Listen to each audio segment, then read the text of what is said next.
Bhagavate Vasudevaya. Om Namo Bhagavate Vasudevaya. Narayanam Namaskritya Naram Chaiva Narottamam Devim Saraswati Vyasam Tato Jayam Udirayet. Nashta Prayeshu Abhadreshu Nityam Bhagavata Sevaya Bhagavate Uttama Shloke Bhaktir Bhavati Neshtike. Om Agyana Timirandasya Gyananjana Shalakaya Chakshur Unmilitam Yena Tasmai Shri Gurave Namaha. Sri Caitanya Manopistam Sthapitam Yena Bhutale Swayam Rupa Kadamayam Dadati Swapadantikam. Vandeham Shri Guru Shri Yuta Padakamalam Shri Gurun Vaishnavamscha Shri Rupam Sagrajatam Sahagana Raghunatan Vitam Tam Sajivam Sadvaitam Savadutam Parijana Sahitam Krishna Chaitanya Deva Shri Radha Krishna Padan Sahagana Lalita Shri Vishakhan Vitamscha.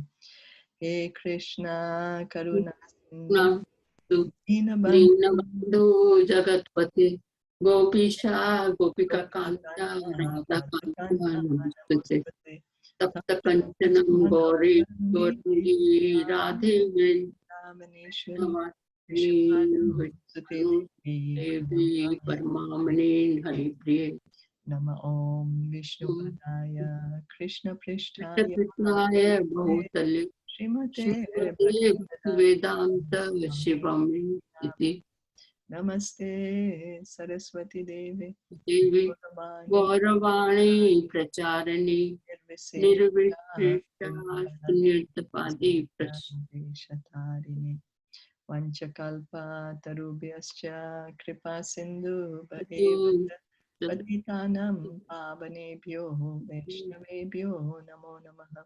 Jai Sri Krishna Chaitanya Prabhu Nityananda Shri Advaita Gadadara Shri Vasade Gaura Bhakta Vrinda. Hare Krishna Krishna Krishna Hare Hare Hare Rama Rama Rama Hare Hare. So we are continuing our reading of Srimad Bhagavatam, Canto 2, Chapter 9, Text 36. We are on the last verse of the Chatushloki Bhagavatam, the original 4 verses that Sri Krishna explained the knowledge of Bhagavatam to Lord Brahma. So we are on the purport by His Divine Grace, A.C. Bhaktivedanta Swami Srila Prabhupada. Yesterday we read that the devotees, they don't even want the 5 different kind of liberation. What they want is just to be engaged in the devotional service of the Lord. So that means devotional service of the Lord is so much more sweeter, so much more blissful. Because if it was not better than liberation, then why would the pure devotees want that? But the pure devotees say, I don't want to be sitting in the Brahma Jyoti, or I don't want to have the same bodily features as the Lord, or I don't even want to live on the same planet as the Lord. I don't want to have the same riches as the Lord. What I want is to be always engaged in the service of the Lord.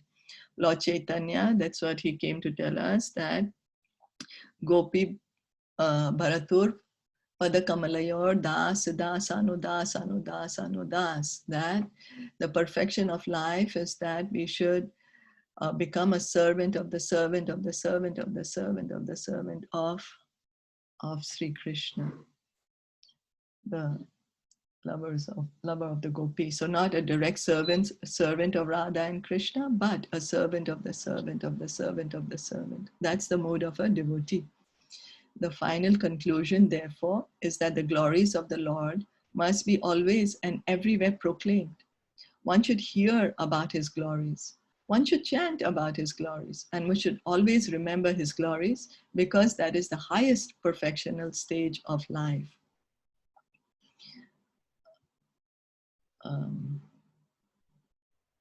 So that means the highest perfection. We are always talking about so many things. We want to hear about so many things. We want to remember so many things. There's so much knowledge. There's so much literature. There's so much being spoken about, so much being heard. But the perfection of all. What is the perfection of hearing? Is to hear the glories of the Supreme Lord, to hear the glories of Krishna. That's the perfection of hearing. That is the subject matter to hear. Now we are speaking whole day. We love to speak. We really like to be heard. We want to talk. Now and we are talking about all sorts of things, but what's the perfection of speaking? Chanting the glories of the Supreme Lord. And remember, we are trying to remember so many things. Perfection is to remember his glories. As far as fruitive work is concerned, it is limited to an enjoyable body. So fruitive work means I'm going to work to enjoy something, but that's only to the body. It's finished when the body finishes, and it's very temporary. As far as yoga is concerned, it is limited to the acquirement of mystic power. So a yogi, he's just satisfied once he gets the mystic power, So their perfection for the endeavor is just that much. We work very hard just to get some sense gratification, and then we are satisfied, and we think that is the perfection. And the yogi, so everything needs time and energy. Yeah. And then yogi, what he's putting his time and energy, and then once he's acquiring the mystic siddhis, he's feeling that's the perfection. He's happy with that. As far as empiric philosophy is concerned, it is limited to the attainment of transcendental knowledge.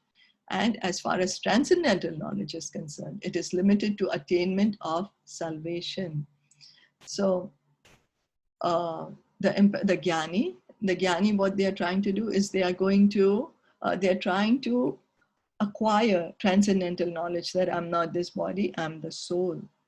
So even if they are adopted, there is every chance of discrepancies in discharging the particular type of functions. But adoption of the transcendental devotional service of the Lord has no limit, nor is there fear of falling down. That when we do bhakti, devotional service, there's no limit to how much we can do. It's an unending ocean. How much we want to dive, we can dive. And also, how much we have done, that is to our credit. That's never ever gonna be lost. In fact, there is no fear that I'm falling down. There is always the happiness that I'm progressing. I'm taking one step closer towards Krishna. The process automatically reaches the final stage by the grace of the Lord. So we put the effort, we do the hearing, chanting, following the rules and regulations under the guidance of a spiritual master, and then we wait for the mercy of Krishna. So both are needed, but our effort also and the mercy of the Lord. So we have to work in such a way to attract the mercy of the Lord. In the preliminary stage of devotional service, there is an apparent requisite for knowledge, but in the higher stage, there is no necessity of such knowledge. The best and guaranteed path of progress is therefore engagement in bhakti yoga, pure devotional service. So initially we want to know what's the truth, let me know the truth. But then the more we get to know the truth, then we want to just engage more in hearing and chanting about the glories of Krishna, which is bhakti yoga, which is pure devotional service. So there is no loss or there is no fear in engaging in devotional service. None of our efforts is wasted. All the time that time, energy, whatever we put in to be hearing the glories of the Lord, to speak about him, to chant his holy names, that is never ever lost. Everything else is lost. So this is the best investment we can do. The cream of Srimad Bhagavatam in the foregoing 4 shlokas is sometimes squeezed out by the impersonalist for different interpretations in their favor. But it should be carefully noted that the 4 shlokas were first described by the personality of Godhead himself. And thus the impersonalist has no scope to enter into them because he has no conception of the personality of Godhead. So the impersonalists, those who do not want to accept that the Lord has a personal form, that he is a person, they try to misinterpret these 4 original verses of Srimad Bhagavatam. But they don't realize that this is spoken by the Lord himself. So what is there to speculate about, you know. When the Lord is speaking himself these words, he's coming in front of Brahmaji and he's telling him the truth that I'm the Lord, I'm existing, everything is because of me. Then what is there not to accept? Nobody else says these things. It's the Lord who says. So there is, and it's just, they can't understand it because they don't want to understand it. That's all. Therefore, the impersonalists may squeeze out any interpretations from them, but such interpretations will never be accepted by those who are taught in the disciplic succession from Brahma, as will be cleared up in the following verses. So that's why we should hear from the devotees in the parampara system, which is coming from Lord Brahma himself, so that we can understand and accept this highest truth of Sri Krishna's, that we don't get confused and all our doubts are removed. Besides that, the Shruti confirms that the Supreme Truth, Absolute Personality of Godhead never reveals himself to anyone who is falsely proud of his academic knowledge.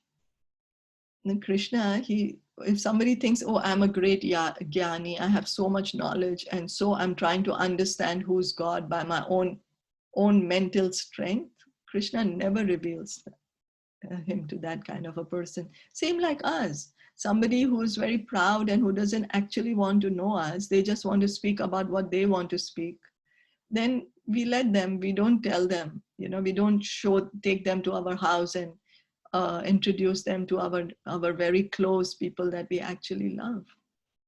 The Shruti Mantra clearly says, Katha Upanishad 1.2.23, Nayam Atma Pravachanena Labhyo, Na Medhaya Na Bahuda Shrutena, Yam Evaishe Vrinute Tena Labhyas, Tasyai Sa Atma Vivrinute Tanum Swam.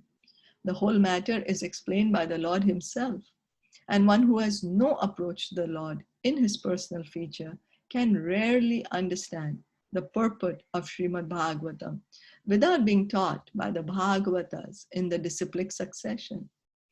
So we should hear the Bhagavatam under the guidance of a pure devotee who's coming in the parampara system. As we are doing now, we are hearing from Sukadev Goswami, and Srila Prabhupada has translated it for us. So they both are in the disciplic succession or coming from Lord Brahma. So they both are bona fide, both in the parampara. Is that okay? Any comments or questions?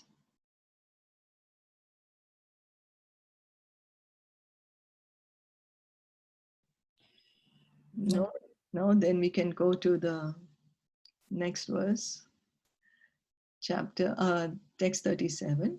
Etan matam samatishta parmena samadhina bhavan kalpa vikalpeshu na vimuhayati karhichit. O Brahma, just follow this conclusion by fixed concentration of mind, and no pride will disturb you, neither in the partial nor in the final devastation. As in the Bhagavad Gita 10th chapter, the personality of Godhead, Lord Krishna, has summarized the whole text in 4 verses, namely Aham Sarvasya Prabhava, etc. So the complete Srimad Bhagavatam has also been summarized in 4 verses as Aham Evasham Evagre, etc. So Bhagavad Gita, also the main 4 verses, the Chaturshloki Bhagavad Gita, which is in the 10th chapter, Krishna summarized the whole teaching of Bhagavad Gita in 4 verses, and Srimad Bhagavatam is summarized in 4 verses to Lord Brahma. Thus the secret purpose of the most important Bhagavatite conclusion has been explained by the original speaker of the Srimad Bhagavatam, who was also the original speaker of the Bhagavad Gita, the personality of Godhead, Lord Sri Krishna. Nobody except Krishna claims that he's God. No demigod, no great personality. Until, of course, we are just, crazy person. We see many people, we call ourselves God, but then we can't take that far. But that person is just crazy. But Krishna is not crazy. He is the supreme absolute truth. Nobody except him says that he is God. and that he's the creator, that everything is coming from him, that he's the maintainer. No one else says that, because we can't even maintain ourselves. So how can we proclaim that? You know, there are many grammarians and non-devotee material wranglers who have tried to present false interpretations of these 4 verses of the Srimad Bhagavatam, but the Lord himself advised Brahmaji not to be deviated from the fixed conclusion the Lord has taught him. The Lord was the teacher of the nucleus of Srimad Bhagavatam in 4 verses, and Brahma was the receiver of the knowledge. Misinterpretation of the word aham by the word jugglery of the impersonalist should not disturb the mind of the strict followers of the Srimad Bhagavatam. So Krishna is telling, has spoken this knowledge to Brahmaji in 4 verses, and he's telling him, just fix your mind on what I've told you. Don't get diverted. Don't overthink things. You know, when we overthink things, we tend to make some meaning out of it, which actually doesn't exist. I don't know if you all have done that. Like there is some situation and we overthink, you know, there's nothing much in it. We just have to accept what it is. But because we overthink it, we make a totally different thing out of it. So Krishna is telling Brahma, you just, what I've told you, you just fix your mind on that. And that's how we should also follow in the footsteps of Lord Brahma, the strict followers of Srimad Bhagavatam. We should not try to get into the word jugglery of the impersonalists, because that's just word jugglery. There's no substance behind it. There's no logic behind it. Srimad Bhagavatam is the text of the personality of Godhead and his unalloyed devotees, who are also known as the Bhagavatas. And any outsider should have no access to this confidential literature of devotional service. So it's the same thing. What's our heart? Do we sincerely want to know Krishna? Do we sincerely want to know what's the spiritual world like? Then the Srimad Bhagavatam is totally open for us to try to hear from Srimad Bhagavatam. But if in our heart is, no, I don't believe in this, I'm going to hear it just to poke some holes in there, you know. And then we won't be able to understand, because we are shutting ourselves out. So it all, again, boils down to what's our desire. That's all. Because Krishna fulfills all our desires. If we want to be confused, he will make us very confused. If we want to understand the truth, he will present things in such a way that we can understand it. But unfortunately, the impersonalist, who has no relation to the Supreme Personality of Godhead, sometimes tries to interpret Srimad Bhagavatam by his poor fund of knowledge in grammar and dry speculation. Therefore, the Lord warns Brahma, and through Brahma, all future devotees of the Lord in the disciplic succession of Brahma, that one should never be misled by the conclusion of the so-called grammarians or by other men with a poor fund of knowledge, but must always fix the mind properly via the parampara system. No one should try to give a new interpretation by dint of mundane knowledge. And the first step, therefore, in pursuance to the system of knowledge received by Brahma, is to approach a bona fide guru, who is the representative of the Lord, following the parampara system. No one should try to squeeze out his own meaning by imperfect, mundane knowledge.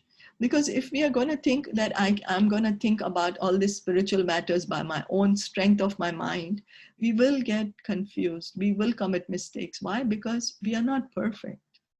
Same, if we are in school and then we don't want to accept what the teacher is saying, we say, I don't want to believe what you are saying. Suppose you just made it up. I'm going to think of what is the truth. I'm going to try to explore by myself. How far will we understand? How far will we get in actually studying the subject matter? You know, it could be anything. And then if we are going to disregard the teacher, then we won't understand the thing. So same, spiritual knowledge is the same. We should follow the disciplic succession, follow the teacher. The guru or the bona fide spiritual master is competent to teach the disciple in the right path with reference to the context of all authentic Vedic literature.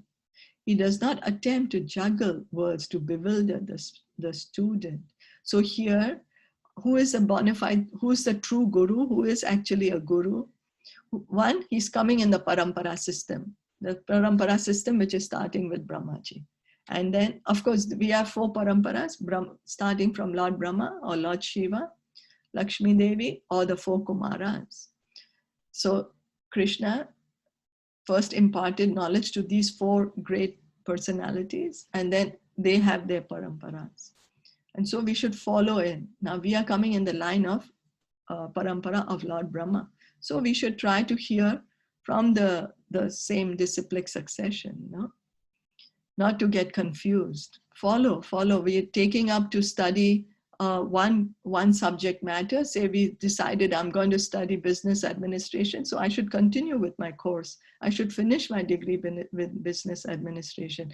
Not in the middle of the course, I say, oh, let me see what this thing is doing, or what that, let me try another subject, let me try to do this, try to do that. Then we might not even finish our degree. And then what does a spiritual master do? He is competent to teach the disciple in the right path with reference to the context of all authentic Vedic literature. So what the guru speaks, he has the proof that this is all spoken in the authentic Vedic literature. It's very, see, Srila Prabhupada is so, his words are so precise, authentic, that the Vedic literature that the guru is speaking from should be an authentic one, not it's a made up one that somebody just says, oh, this is a Veda, you know. No, it should actually be the Vedas. And he should be competent, to teach the disciple the truth. He does not attempt to juggle words to bewilder the student. He should be able to speak the truth so that the student can understand that I am a spirit soul, eternal part and parcel of Krishna. That's what, not to make up some things, not to create some philosophy. No, the bona fide spiritual master, by his personal activities, teaches the disciple the principles of devotional service. So not only the guru, not only does he tell the disciple, nor does he teach the disciple, but he shows the disciple by his own personal example. He himself acts that way. He acts, in his personal activities are full of devotion, or full of bhakti for Krishna. And that's how he teaches the disciple to become a servant of the servant of the servant of the servant. Without personal service, one would go on speculating like the impersonalist and dry speculators life after life, and would be unable to reach the final conclusion. By following the instructions of the bona fide spiritual master in conjunction with the principles of revealed scriptures, the student will rise to the plane of complete knowledge, which will be exhibited by development of detachment from the world of sense gratification. So what happens? How do we know that we are advancing, how we are progressing? If we are following, we need to follow the instructions of the guru properly. And those instructions are coming from the Vedas. And then what happens is that we will be gradually detached from all this material enjoyment, detached only for our own selfish motives, and we will be more and more attached to devotional service, more and more attached to hearing and chanting about Krishna. The mundane wranglers are surprised that one can detach himself from the world of sense gratification, and thus any attempt to be fixed in God realization appears to them to be mysticism. This detachment from the sensory world is called the Brahmaputra stage of realization, the preliminary stage of transcendental devotional life, Parabhakti. So what it means is that the more we are engaging in devotional service, the more we get attached to being hearing and chanting. So the less we want to be engaged in gratifying our own senses. Let me do this because I'm going to enjoy it. Let me go here because that's what I'm going to enjoy doing. Let me, speak this, even if it's nonsense, because I will feel good about it. So then what happens gradually when one attains the pure platform, then they are on the Brahmabhuta stage. Brahmabhuta means they are realized that I am a part and parcel of Krishna, not only theoretically, but they have understood it. And so they start acting in that platform. It's not an artificial stage to imitate. It's a realized state. The Brahmaputra stage of life is also known as the Atmaram stage, in which one is fully self-satisfied and does not hanker for the world of sense enjoyment. This stage of full satisfaction is the proper situation for understanding the transcendental knowledge of the personality of Godhead. So even if we are not yet on the Brahmabhuta stage, we just start hearing and chanting, because what does a person on the Brahmabhuta stage do? He hears and chants. Yeah. So we are at our stage, whatever level we are at, we are hearing and chanting so that we can also engage in bhakti yoga. So that's why bhakti yoga can start at any platform, anywhere. The Srimad Bhagavatam 1.2.20 affirms this. Evam prasanna manaso bhagavad bhakti yogataha bhagavad tattva vijnanam mukta sangasya jayate. This is one of the important verses of Srimad Bhagavatam. Thus, in the completely satisfied stage of life, exhibited by full detachment from the world of sense enjoyment, as a result of performing devotional service, one can understand the science of God in the liberated stage. So the more we engage in bhakti, the more we engage in devotional service, we will come to this point where we will be completely satisfied, completely detached from this world of sense enjoyment, and we will understand this knowledge of science of God. Knowledge of God is a science. It's a practical application of knowledge. That's why it's called science. Means you can test this knowledge. That in science you have the equation that two particles of hydrogen and one of oxygen, you combine, you will get water. You can experiment it and you can see it. Same, by engaging in devotional service, we will be able to understand the science of Krishna, of God. Are there any questions or comments till now?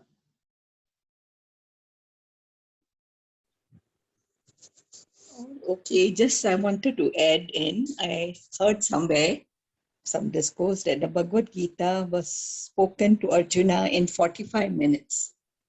Is it true? Yeah. Some say 45 minutes, some say about an hour and a half. Yeah. It was spoken on Sunday. It was Ekadashi. On the Ekadashi day. Yeah, I'm not sure if it was Sunday, but it was the Ekadashi. Yes. Yes. So it was, some say 45 minutes, some say about 1.5 hours. And imagine Arjuna, he's a pure devotee of the Lord, so he could understand the full Bhagavad Gita, say even 45 minutes or 1.5 hours. Whereas it takes us lifetimes to try to understand and follow Bhagavad Gita, to actually practically apply the knowledge of Bhagavad Gita. So the summarized thing is the 4 verses is from the 10th chapter. 10th chapter, 10.8, 9, 10, 11. Okay. And one of the verses is here coming up. Okay. Yeah. So shall we stop here? Then because it's words. So we can stop here, and thank you for joining in. Have a great day, Krishna conscious day. Hare Krishna. Hare Krishna.